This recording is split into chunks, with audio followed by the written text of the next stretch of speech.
सोडलं की मिळतं हे वाक्य ऐकून कदाचित तुम्हाला हसूही येईल, पण हा विश्वाचा एक गुपित नियम आहे.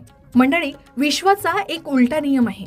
हा नियम सांगतो की जोपर्यंत तुम्ही सोडत नाही तोपर्यंत तुम्हाला मिळणार नाही.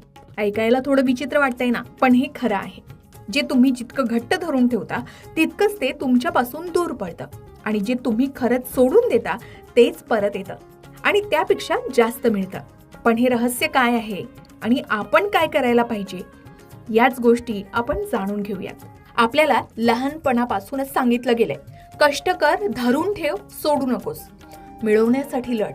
पण हे सगळं एका बाजूने आहे, दुसरी बाजू आपण विसरतो. निसर्ग आपल्याला दररोज शिकवतोय, सोडणं ही कमजोरी नाही तर तीच ताकद आहे.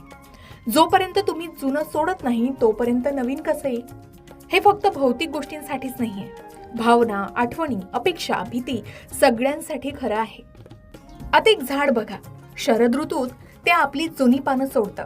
का? कारण त्याला माहिती आहे ही जुनी, कोरडी, पिवळी पानं फांदीवर राहिली तर नवीन पालवीसाठी जागाच उरणार नाही.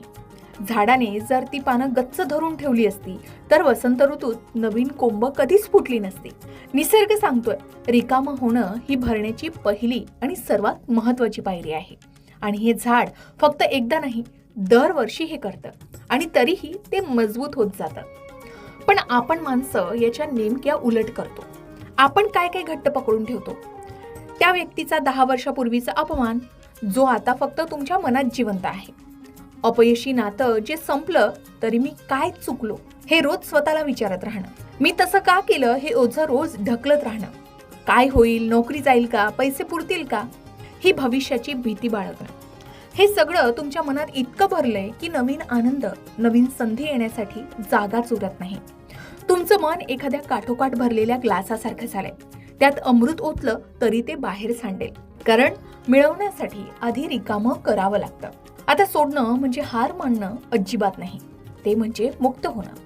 जसं जेव्हा तुम्ही हे असंच व्हायला हवं ही अपेक्षा सोडता तेव्हा तुम्ही कामात पूर्ण जीव लावू शकता, फळाची चिंता न करता प्रक्रियेत रमता, आणि मग अपेक्षेपेक्षा जास्त मिळतं.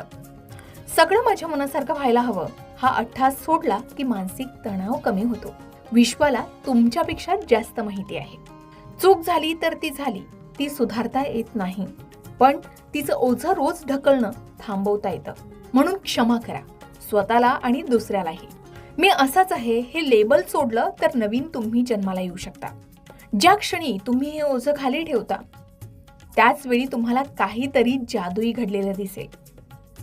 भीती सोडली तर धाडस आणि नवीन